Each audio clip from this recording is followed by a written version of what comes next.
பெங்களூரில் ஒரு பகுதியில் உள்ள ஒரு உயர்ந்த கண்ணாடி கட்டடத்திற்குள் சிம்சன் குரூப்பின் முதன்மை அலுவலகம் இருந்தது. 32வது மாடியில் அமர்ந்திருந்த மனிதர்கள் கோடிக்கணக்கில் ஒப்பந்தங்களை செய்து கொண்டிருந்தனர். அதே நேரத்தில் அதே கட்டிடத்தின் தரைதளத்தில் சோனியா காலை 6 மணி முதல் பெருக்கி துடைத்து கொண்டிருந்தாள். அவளது வயது 23 மட்டுமே. ஆனால் அவளது முகத்தில் வயதை விட அதிகமான சோர்வு தெரிந்தது. கையில் துடைப்பம், தோளில் ஒரு பழைய பாய் மற்றும் கண்களில் ஒரு கனவு இருந்தது. அவள் தன் சூழ்நிலை காரணமாக அக்கனவை வெகு தூரத்திற்கு பின்னால் விட்டு வந்திருந்தாள். அவள் தினமும் அலுவலகத்திற்கு முதல் ஆளாக வந்து கடைசியாக செல்பவளாக இருந்தாள். அவளுக்கு இது வெறும் வேலை மட்டுமல்ல. இந்த வேலையிலிருந்துதான் அவளது நோயாளி தந்தை சேகரின் மருந்திற்கும் குடும்பத்தின் பசி தீர்ப்பதற்கும் பணம் கிடைத்தது. அன்று காலையிலும் அவள் வரவேற்பறைக்கு அருகில் தரையை சுத்தம் செய்து கொண்டிருந்தாள். அப்போது விலை உயர்ந்த சூட்டணிந்த கம்பெனி மூத்த அதிகாரி ஜேம்ஸ் அங்கு வந்தான். அவன் கையில் வைத்திருந்த காஃபி கப்பை வேண்டுமென்றே தரையில் கீழே போட்டு சோனியாவை பார்த்து, சாக்கடையை சுத்தம் செய்வதுதான் உங்களை போன்றவர்களின் வேலை என்று கூறினான். சோனியா தலை நிமிர்ந்து பார்த்தாள். அவளது கண்களில் சுயமரியாதை தெளிவாக தெரிந்தது. ஆனால் அவள் பதில் ஏதும் பேசவில்லை. அவள் அந்த கப்பை எடுப்பதற்காக குனிந்தபோது பின்னால் இருந்து ஒரு குரல் கேட்டது. காஃபி தான் தரையில் விழுந்தது, உங்களின் அகந்தை அல்ல. சோனியாவின் கை அப்படியே நின்றது. வரவேற்பறை முழுவதும் திடீரென அமைதியானது. அந்த குரல் சரணுடையது. 29 வயதான சரண் இந்த கம்பெனியின் உரிமையாளராக இருந்தான். பெங்களூரின் பெரிய தொழிலதிபர்களில் அவனது பெயரும் ஒன்று. அவன் வழக்கமாக முன் அறிவிப்பின்றி அலுவலகத்தை ஆய்வு செய்வதுண்டு. ஆனால் ஊழியர்களிடம் அதிகம் பேசுவதில்லை. இன்று அவனது பார்வை நேரடியாக ஜேம்ஸ் மீது இருந்தது. உங்களுக்கு காஃபி குடிக்க தெரிந்தால் அதை எடுக்கவும் தெரிந்திருக்க வேண்டும் என்றான் சரண். ஜேம்ஸ் முகம் வாடி போனது. அவன் விளக்கம் அளிக்க முயன்றான். ஆனால் சரண் அவனை தடுத்து, இந்த கம்பெனியில் யாருடைய வேலையும் அவர்களின் ஆடைகளை வைத்து சிறிதாகி விடாது என்றான். சோனியா அமைதியாக அங்கிருந்து நகரத் தொடங்கினாள்.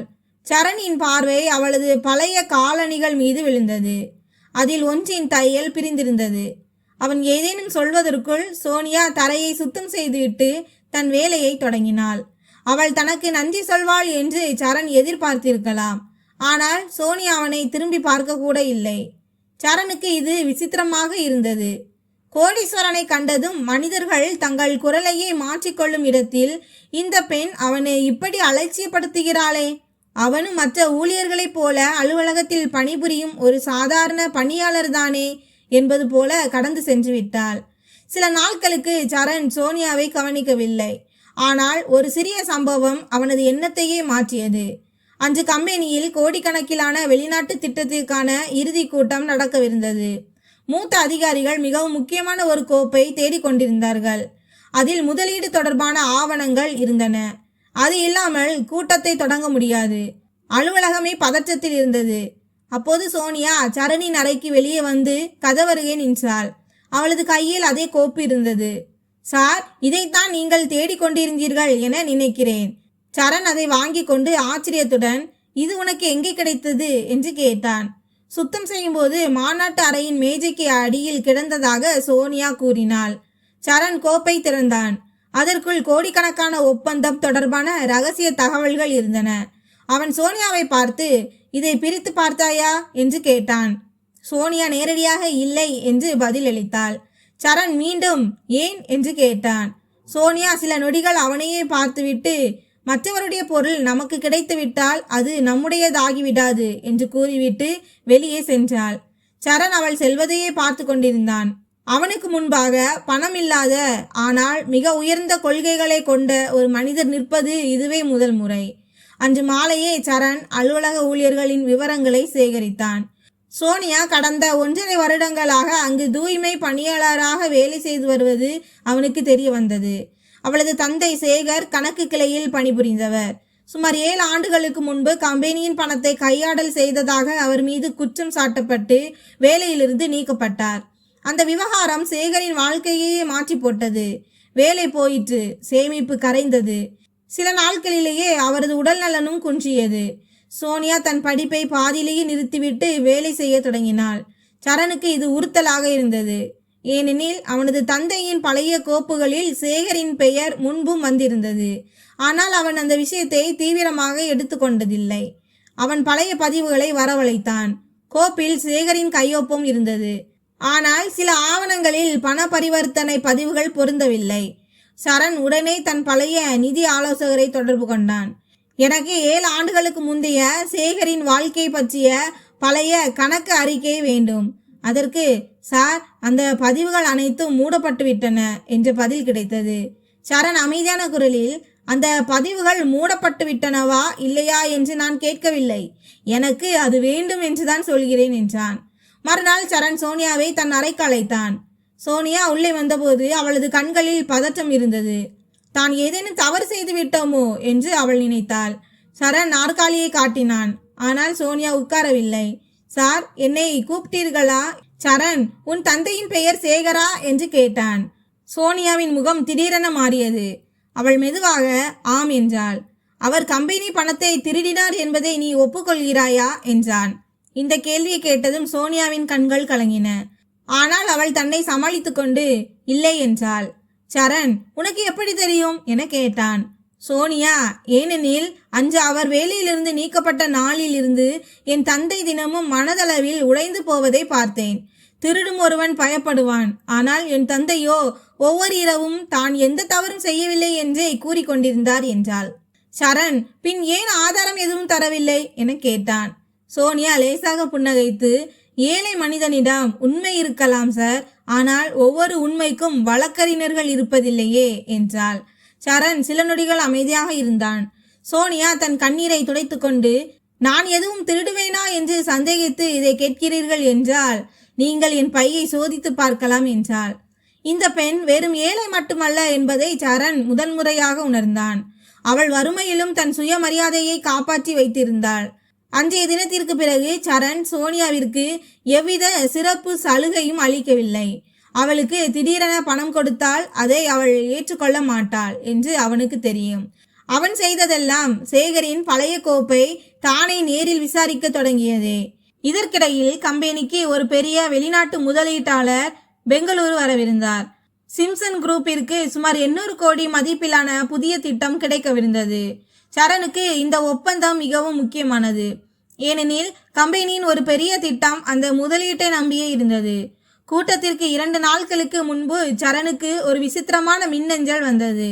அதில் கம்பெனியின் சில ரகசிய தகவல்கள் வெளியே கசிந்து விட்டதாக எழுதப்பட்டிருந்தது. சரண் உடனே தகவல் தொழில்நுட்ப பிரிவுக்கு ஆய்வு செய்ய உத்தரவிட்டான்.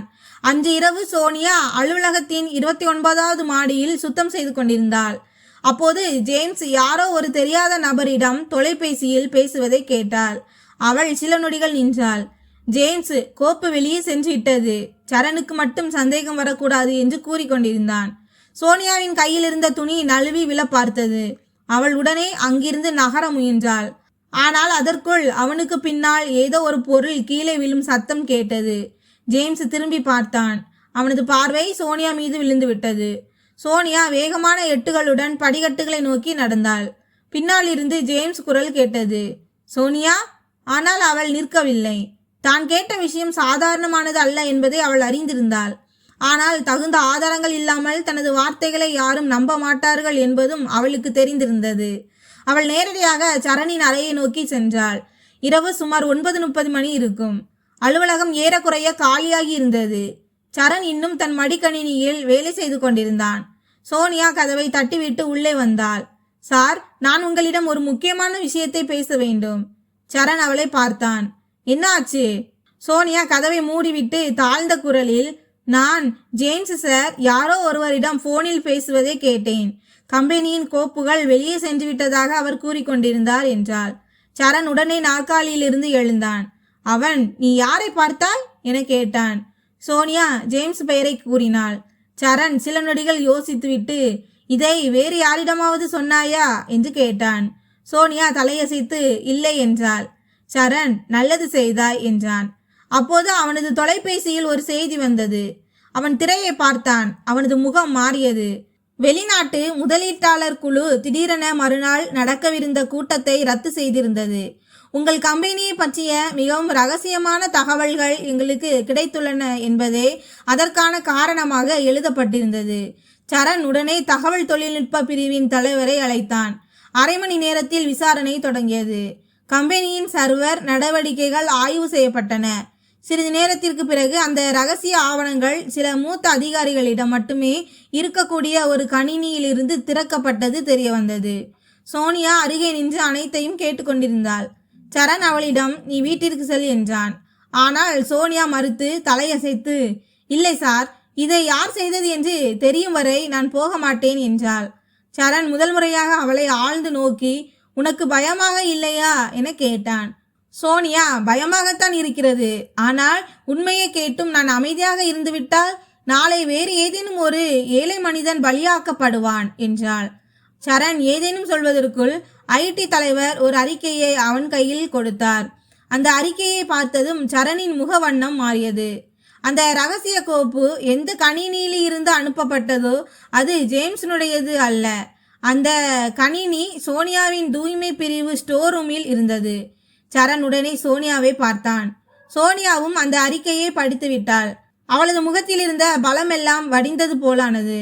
அவள் மெதுவாக சார், நான் இதை செய்யவில்லை என்றாள். மறுநாள் காலை சிம்சன் குரூப் அலுவலகத்தின் சூழலே முற்றிலும் மாறியிருந்தது. காவல்துறை வரவில்லை. ஆனால் கம்பெனியின் பாதுகாப்பு படையினர் விசாரணை நடத்தி கொண்டிருந்தனர். சோனியாவை அலுவலகத்தின் ஒரு அறையில் பூட்டி வைத்திருந்தனர்.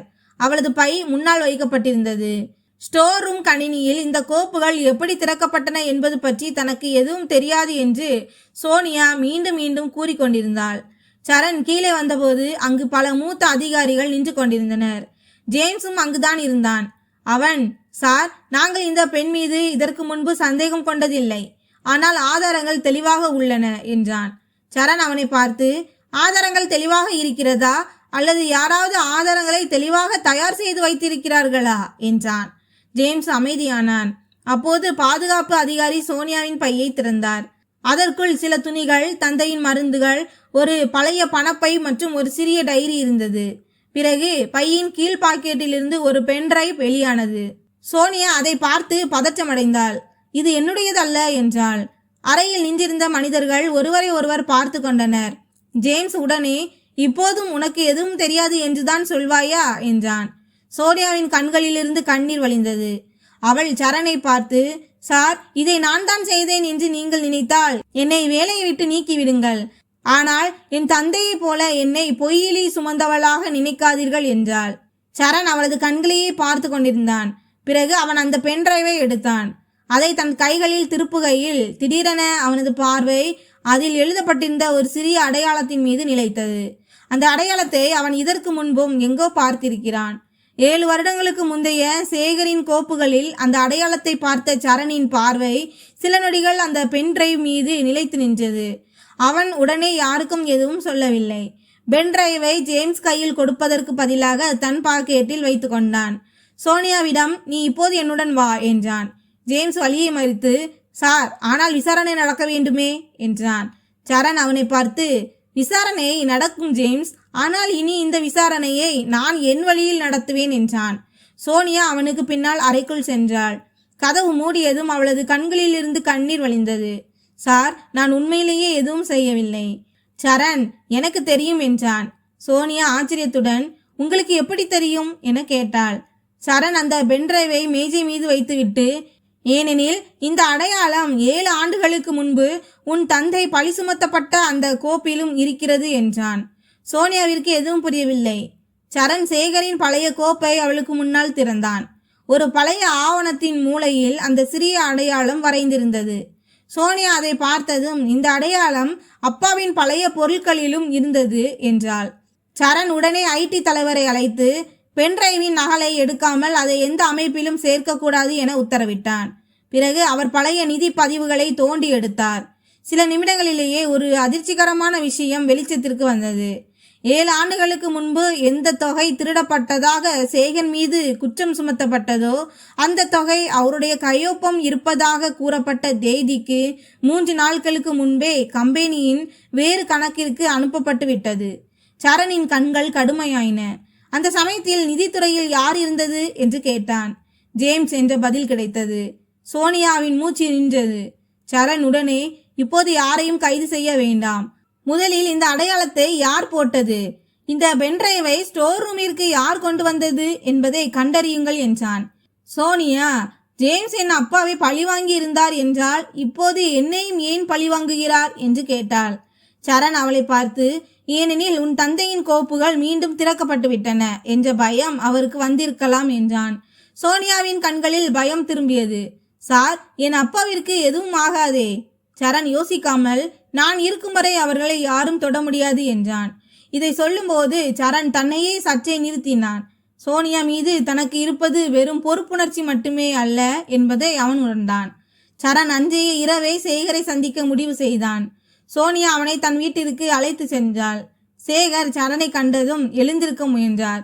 ஆனால் பலவீனத்தின் காரணமாக மீண்டும் அமர்ந்து விட்டார். சரண் அவரிடம், அங்கிள், நீங்கள் நிம்மதியாக உட்காருங்கள்.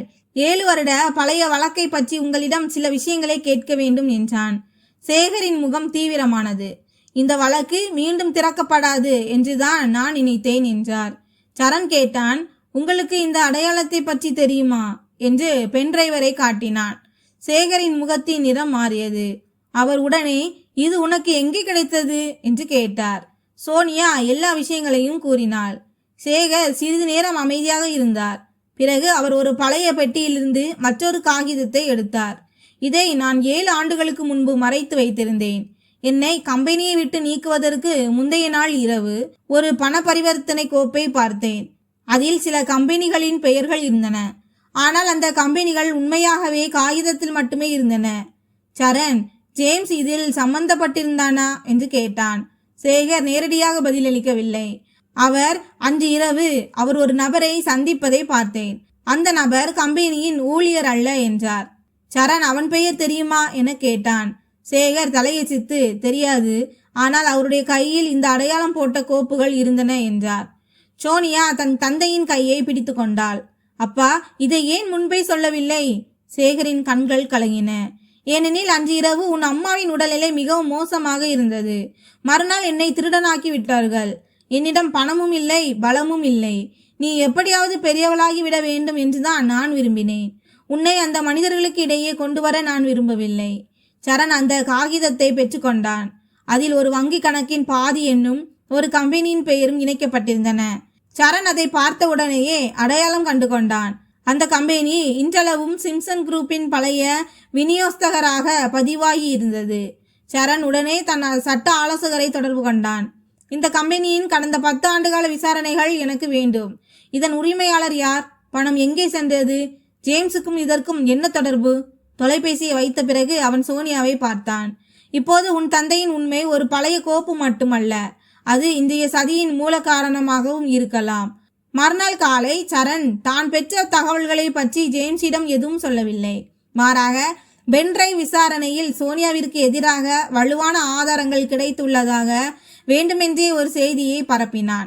ஜேம்ஸின் முகத்தில் ஒளிந்திருந்த மகிழ்ச்சியை சரண் உடனே கவனித்து விட்டான். தன் சந்தேகத்தின் திசை சரியானதுதான் என்பதை அவன் உடனே புரிந்து கொண்டான். ஆனால் சரணுக்கு ஜேம்ஸை மட்டும் பிடிப்பது நோக்கமல்ல. 7 ஆண்டுகளுக்கு முன்பு சேகரை அளித்த அந்த முழு பின்னணியையும் வெளிக்கொண்டு வர விரும்பினான். அவன் தகவல் தொழில்நுட்ப குழுவிடம் கொடுத்து பென்டிரைவை தொழில்நுட்ப ரீதியாக ஆய்வு செய்ய சொன்னான். சோனியா ஜேம்ஸ் போனில் பேசுவதை கேட்ட அன்றைய இரவில்தான் பென்டிரைவில் கோப்புகள் நகலெடுக்கப்பட்டிருந்தது தெரிய வந்தது. ஆனால் மிக முக்கியமான விஷயம் என்னவென்றால், எந்த கணினியிலிருந்து கோப்புகள் நகலெடுக்கப்பட்டதோ அதில் சோனியாவின் லாகின் ஐடி பயன்படுத்தப்படவில்லை. யாரோ ஒருவர் மாஸ்டர் எடிட் பாஸ்வேர்டை பயன்படுத்தியிருந்தனர். அந்த பாஸ்வேர்டு விவரங்கள் 4 மூத்த அதிகாரிகளுக்கு மட்டுமே தெரிந்தவை. சரண் அந்த 4 பேரின் நடவடிக்கைகளையும் ஆய்வு செய்தான். 3 அந்த நேரத்தில் அலுவலகத்தில் இருக்கவில்லை. ஜேம்ஸின் இருப்பிடம் மட்டுமே சந்தேகத்திற்குரியதாக இருந்தது. பிறகு ஒரு சிசிடிவி காட்சி கிடைத்தது. இரவு சுமார் 9:30 மணிக்கு ஒரு நபர் ஸ்டோர் ரூமிற்குள் சென்றான். அவனது முகம் தெளிவாக தெரியவில்லை. ஆனால் கையில் ஜேம்ஸ் எப்போதும் அணியும் அதே வெள்ளி மோதிரம் இருந்தது. சரண் உடனே அதை நிறுத்தினான். இனி இது வெறும் சந்தேகம் அல்ல. அதே நேரத்தில் சோனியா உள்ளே வந்தாள். சரண் அவளிடம் அந்த காட்சியை காட்டினான். சோனியா, இதே மோதிரம்தான். நான் ஜேம்ஸ் சாரின் கையில் பலமுறை பார்த்திருக்கிறேன் என்றாள். சரண், நமக்கு இந்த இறுதி ஆதாரம் தேவை என்றான். சோனியா, அவர் அவ்வளவு பலம் வாய்ந்தவர் என்றால் நமக்கு ஏதேனும் ஆபத்து விளைவிப்பாரா என கேட்டாள். சரண், அவன் முயற்சி செய்வான், ஆனால் நம்மை பற்றி அவனுக்கு எவ்வளவு தெரியும் என்பது அவனுக்கு தெரியாது என்றான்.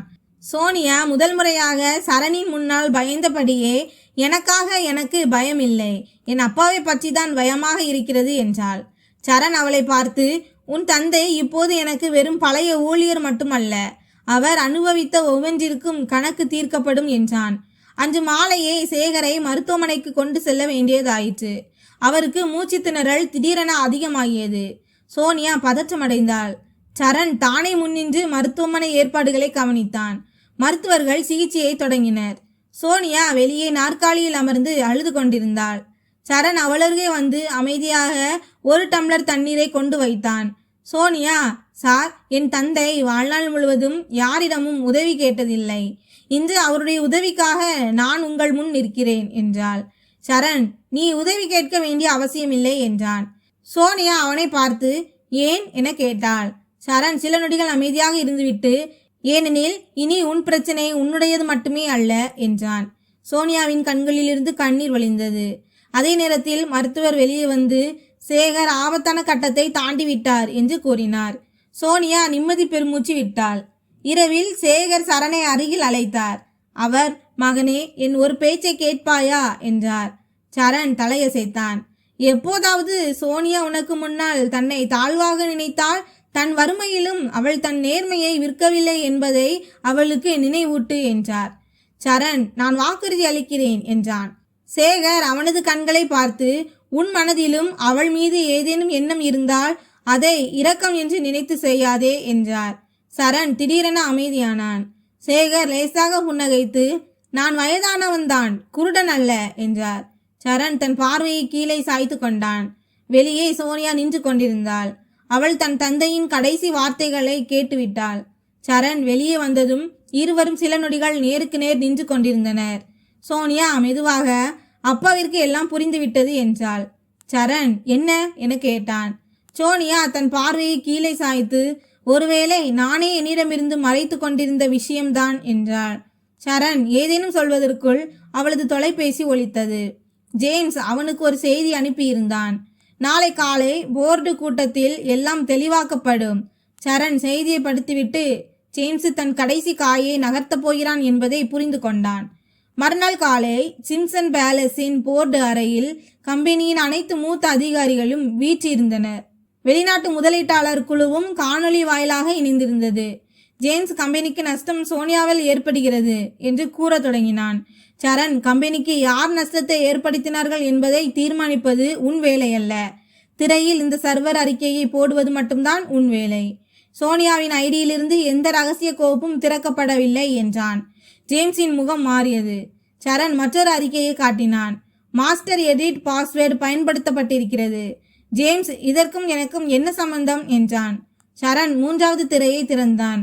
அதில் ஜேம்ஸின் அறை கணினியிலிருந்து 7 வருட பழைய சேகரின் கோப்புகளின் டிஜிட்டல் நகல் எடுக்கப்பட்டதற்கான பதிவுகள் இருந்தன. போர்டு அறையில் மயான அமைதி நிலவியது. ஜேம்ஸ், இது போலி என்றான். சரண், அப்படியா? அப்படியென்றால் இதுவும் போலியா என்றபடியே சிசிடிவி காட்சிகளை ஓடவிட்டான். அதே நபர் ஸ்டோர் ரூமிற்குள் செல்வது தெரிந்தது. மற்றொரு காட்சியில் அவனது முகம் சில நொடிகள் தெளிவாக தெரிந்தது. அவன் ஜேம்ஸ் தான். ஜேம்ஸின் பேச்சு அடங்கியது. சரண், நீதான் சோனியாவின் பையில் பென் டிரைவை வைத்தாய். அதற்கு முன் அதே கணினியிலிருந்து ரகசிய கோப்புகளை எடுத்தாய். 7 ஆண்டுகளுக்கு முன்பு சேகரின் புகார்களை நசுக்கி அவரை திருடனாக்கினாய் என்றான். ஜேம்ஸ் திடீரென கத்தினான். உன் தந்தை என்ன செய்தார் என்று உனக்காவது தெரியுமா? சரண், என் தந்தை அல்ல, நீதான் செய்தாய் என்றான். ஜேம்ஸ் மேஜை மீது கையால் அடித்தான். உன் தந்தையின் நம்பிக்கையினால் தான் நான் இந்த கம்பெனியையே உருவாக்கினேன். சரண், இல்லை, என் தந்தையின் நம்பிக்கையை பயன்படுத்தி உன்னை நீயே உயர்த்தி கொண்டாய் என பதிலளித்தான். அப்போது பொருளாதார குற்றப்பிரிவு அதிகாரிகள் உள்ளே வந்தனர். சரண் அனைத்து பதிவுகளையும் முன்பே அவர்களிடம் ஒப்படைத்திருந்தான். ஜேம்ஸின் கண்களில் முதன்முறையாக பதற்றம் தெரிந்தது. காவல்துறை அவனை அழைத்து செல்ல தொடங்கிய போது அவன் சோனியாவை பார்த்து, உன் தந்தையும் இதையே செய்திருக்க வேண்டும், அமைதியாக இருந்திருக்க வேண்டும் என்றான். சோனியா எழுந்து நின்று, அவர் 7 ஆண்டுகள் அமைதியாக இருந்து பார்த்து விட்டார், இனி அவருடைய மகள் அமைதியாக இருக்க மாட்டாள் என்றாள். ஜேம்ஸ் வெளியே அழைத்து செல்லப்பட்டான். சோனியாவின் கண்களிலிருந்து கண்ணீர் வழிந்தது. ஆனால் இந்த முறை அவள் அழுவது துயரத்தால் அல்ல, அவளது தந்தையின் பெயர் வழியாக பழியில் இருந்தது மீட்கப்பட்டு விட்டது. சில நாட்களுக்கு பிறகு சேகருக்கு எதிரான பழைய வழக்கு அதிகாரப்பூர்வமாக முடிக்கப்பட்டது. கம்பெனி அவரை நிரபராதி என்று எழுத்துப்பூர்வமாக சான்றளித்து அவரது பழைய பதிவுகளில் இருந்த திருட்டு பழியை நீக்கியது. சரண் இந்த ஆவணங்களை கொண்டு மருத்துவமனைக்கு சென்றபோது சேகர் நடுங்கும் கரங்களால் அதை பெற்றுக்கொண்டு அதை பார்த்தபடியே அழத் தொடங்கினார். 7 ஆண்டுகள் வெறும் 7 ஆண்டுகள் அல்ல மகனே, ஒவ்வொரு நாளும் ஒரு தண்டனையாக இருந்தது. சோனியா அவருக்கு அருகில் அமர்ந்திருந்தாள். சேகர் சொன்னார், இன்று என் மகளின் தலை நிமிர்ந்து விட்டது என்றார். சரண், அங்கிள், உங்கள் தலை என்றுமே தாழ்ந்ததில்லை, சூழ்நிலைகள் உங்களை அப்படி இருக்க வைத்தன என்றான். சேகர் சரணின் கையை பிடித்து கொண்டு, நீ என் மகளையும் காப்பாற்றினாய், என் பெயரையும் காப்பாற்றினாய் என்றார். சரண், சோனியாதான் தன்னை காப்பாற்றி கொண்டாள், நான் உண்மையை மட்டுமே வெளிக்கொண்டு வந்தேன். சேகர் இருவரையும் பார்த்து புன்னகைத்தார். சில வாரங்களுக்கு பிறகு சரண் சோனியாவை தன் அறைக்கு அழைத்தான். மேஜை மீது ஒரு பணி நியமன கடிதம் இருந்தது. சோனியா இது என்ன என்று கேட்டாள். சரண், கம்பெனி பொதுத்துறையில் உனக்கான புதிய பொறுப்பு என்றான். சோனியா அந்த ஆவணங்களை மூடி வைத்துவிட்டு, இது இரக்கம் என்றால் எனக்கு இது வேண்டாம் என்றாள். சரண் உடனே, இது இரக்கமல்ல, நான் உன் வேலையை பார்த்திருக்கிறேன், நெருக்கடியான நேரத்திலும் நீ பொய் சொல்லவில்லை. இப்போதும் உன்னை நான் வெறும் பெருக்கி துடைக்கும் ஒரு பெண்ணாக மட்டுமே நினைத்தால் அது என்னுடைய தவறாகவே இருக்கும் என்றான். சோனியாவின் கண்கள் கலங்கின. அவள் அந்த வேலையை ஏற்றுக்கொண்டாள். அவளது உழைப்பால் சில மாதங்களிலேயே தனது புதிய பொறுப்பை சிறப்பாக செய்தாள். தூய்மை பணியாளர்களுக்கு கூடுதல் ஊதியம், விடுமுறை மற்றும் அவர்களின் குழந்தைகளின் கல்விக்கான ஏற்பாடுகளை தொடங்குவதற்கான ஒரு திட்ட முன்மொழிவை அவள் சமர்ப்பித்தாள். சரண், உனக்கு எவ்வளவு வரவு செலவு திட்டம் வேண்டுமானாலும் எடுத்துக்கொள் என்றான். சோனியா, நிதி உங்களுடையதாக இருக்கும், ஆனால் திட்டம் என்னுடையதாக இருக்கும் என பதிலளித்தாள். சரண் புன்னகைத்தான். எனக்கு இந்த பதில்தான் தேவைப்பட்டது. 1 வருடத்திற்கு பிறகு அதே அலுவலகத்தின் காலியாக இருந்த ஒரு பகுதியில் சேகர் கல்வி மையம் தொடங்கப்பட்டது. அங்கு கம்பெனியின் தூய்மை பணியாளர்கள் மற்றும் ஓட்டுநர்களின் குழந்தைகள் மாலையில் படிக்க வந்தனர். திறப்பு விழாவன்று சேகர் சக்கர நாற்காலியில் அங்கு அழைத்து வரப்பட்டார். சுவரில் தனது பெயரை கண்டதும் அவரது கண்கள் கலங்கின. சோனியா, அப்பா, இது உங்களால் தான் சாத்தியமானது என்றாள். சேகர் தலையசைத்து, இல்லை மகளே, உன் வாழ்க்கையின் கஷ்டங்களை மற்றவர்களின் வாழ்க்கையின் நம்பிக்கையாக நீ மாற்றியதால் தான் இது சாத்தியமானது என்றார். சரண் அருகில் நின்று கொண்டிருந்தான். சேகர் அவனை பார்த்து, நீ அதை உணர்ந்தாய் என்றார். நிகழ்ச்சி முடிந்ததும் சரணும் சோனியாவும் மாடிக்கு சென்றனர். கீழே பெங்களூருவின் வெளிச்சம் பிரகாசித்து கொண்டிருந்தது. சரண், சோனியா, உன்னிடம் ஒன்று கேட்கட்டுமா என்றான். அவள் கேளுங்கள் என்றாள். சரண், அன்று உனக்கு அந்த கோப்பு கிடைக்கவில்லை என்றால் என கேட்டான். சோனியா சிரித்துக்கொண்டே, அப்படியென்றால் ஒருவேளை நான் இன்னமும் கீழே தரையை துடைத்து கொண்டுதான் இருந்திருப்பேன் என்றாள். சரண், ஒருவேளை அன்று நான் ஜேம்ஸை தடுக்கவில்லை என்றான். சோனியா சில நொடிகள் அமைதியாக இருந்துவிட்டு, அப்படியென்றால் அதே அலுவலகத்தில் என்னை நானே எப்போதும் தாழ்வாக நினைத்து கொண்டிருந்திருப்பேன் என்றாள். சரண் அவளை பார்த்து, நான் உன்னிடம் வேறொன்றும் கேட்டாள் என்றான். சோனியா அவனது கண்களை பார்த்து, என்ன என கேட்டாள். சரண், நீ வாழ்நாள் முழுவதும் என்னோடு பயணிப்பாயா என்று கேட்டான். சோனியா திடீரென அமைதியானாள். சரண் தொடர்ந்து, நான் உனக்கு எந்த பெரிய ஆடம்பர வீட்டையும் தருவதாக வாக்குறுதி அளிக்கவில்லை. நான் விரும்புவதெல்லாம் ஒவ்வொரு கஷ்டத்திலும் நீ எப்படி உன்னுடைய கைப்பிடித்து நின்றாயோ அதே போல் இனி எப்போதாவது என் கையையும் பிடித்துக்கொள் என்றான். சோனியாவின் கண்கள் கலங்கின. அவள், மக்கள் என்ன சொல்வார்கள் தெரியுமா என கேட்டாள். சரண் புன்னகைத்து, கோடீஸ்வர பையன் ஒரு ஏழை பெண்ணை திருமணம் செய்து கொண்டான் என்று சொல்வார்கள் என்றான். சோனியா, ஒருவேளை நான் பணத்திற்காக திருமணம் செய்து கொண்டேன் என்று சொன்னாள் என்றாள். அதற்கு சரண், கோடிக்கணக்கான கோப்பை திருப்பி கொடுத்து நேர்மையை தேர்ந்தெடுத்த பெண் என் பணத்திற்காக என்னை தேர்ந்தெடுக்க மாட்டாள் என்று சொல்வேன் என்றாள். சோனியா தன் பார்வையை கீழே சாய்த்து கொண்டாள். சில நொடிகளுக்கு பிறகு, எனக்கு ஒரு நிபந்தனை உண்டு என்றாள். சரண், என்ன என கேட்டான். சோனியா, திருமணத்திற்கு பிறகும் நான் வேலை செய்வேன் என்றாள். சரண் உடனே சம்மதம் என்றான். சோனியா, 2வது விஷயம், நான் உங்களிடம் என் கருத்தை தெரிவிப்பேன், அதில் உங்களுக்கு உடன்பாடு இருந்தாலும் இல்லாவிட்டாலும் என்றாள். சரண், இந்த சோனியாவிடம்தான் நான் அன்பு கொண்டேன் என்றான். சோனியாவின் கண்களிலிருந்து கண்ணீர் வழிந்தது. அவள் மெதுவாக, சரி, நான் தயார் என்றாள். அவர்களின் திருமணம் மிகவும் எளிமையாக நடந்தது. பெங்களூரின் மிகப்பெரிய உணவகத்தையே வாடகைக்கு எடுக்கும் அளவுக்கு சரணிடம் பணம் இருந்தது. ஆனால் சோனியா, எனக்கு ஆடம்பரம் வேண்டாம், என் தந்தை புன்னகைப்பதை பார்த்தால் மட்டுமே போதும் என்றாள். திருமணம் சிம்சன் பேலஸில் நடைபெற்றது. குடும்பத்தினரும் சில நெருங்கிய நண்பர்களும் மட்டுமே கலந்து கொண்டனர். சோனியா சிவப்பு நிற புடவையில் இருந்தாள். சேகர் அவளை பார்த்தபடி அழுது கொண்டிருந்தார். அவள் அவரது கால்களை தொட்டு வணங்கிய போது அவர் அவளது தலையில் கை வைத்து, மகளே, நீ ஒரு ஏழை குடும்பத்தில் பிறந்தாய், ஆனால் உன் எண்ணங்களை ஒருபோதும் ஏழையாக வைத்திருந்ததில்லை என்றார். சரண் சேகரின் கால்களை தொட்டு வணங்கினான். சேகர் அவனது கைகளை பிடித்து, என் மகளை உன் பணத்தை காட்டி தாழ்வாக நடத்தி விடாதே என்றார். சரண், அங்கிள், நான் அவளை என் பணத்தை கொண்டு அல்ல, எனக்கு சமமாக நடத்துவேன் என பதிலளித்தான். திருமணத்திற்கு பிறகும் சோனியா தன் வேலையை விடவில்லை. சில மாதங்களுக்கு பிறகு ஒரு புதிய பெண் சிம்சன் குரூப்பில் தூய்மை பணியாளராக பணியில் சேர்ந்தாள். அவள் பயந்தபடியே சோனியாவிடம் வந்து, மேடம், என்னால் ஏதேனும் தவறு நடந்துவிட்டால் என்றாள். சோனியா அவளது கையை பிடித்து கொண்டு, பயப்படாதே, எந்த வேலையும் சிறியது அல்ல என்றாள். அந்த பெண், நீங்கள் எப்போதும் மேடமாகவே இருந்தீர்களா என கேட்டாள். சோனியா புன்னகைத்து, இல்லை, ஒரு காலத்தில் நானும் உன்னை போல இங்கு பெருக்கி துடைத்து கொண்டுதான் இருந்தேன் என்றாள். அந்த பெண் ஆச்சரியத்துடன் அவளை பார்த்தாள். அப்போது பின்னாலிருந்து சரண் வந்தான். அவன், அந்த காலத்திலும் இந்த பெண் இந்த முழு அலுவலகத்தையும் விட பெரியவளாகத்தான் இருந்தாள் என்றான். சோனியா அவனை பார்த்து புன்னகைத்தாள். பிறகு 1 வருடத்திற்கு முன்பு ஜேம்ஸ் காஃபியை கீழே ஊற்றி தன்னை அவமானப்படுத்தி அந்த இடத்தை நோக்கினாள். இப்போது அந்த இடத்தில் ஒரு சிறிய பலகை வைக்கப்பட்டிருந்தது. ஒவ்வொரு வேலையும் மரியாதைக்குரியதே. சோனியா அந்த பலகையை பார்த்தாள். அவளது கண்களில் கண்ணீர் துளிர்த்தது. சரண், என்ன ஆச்சு என கேட்டான். சோனியா, ஒன்றுமில்லை, நான் யோசித்து கொண்டிருந்தேன்.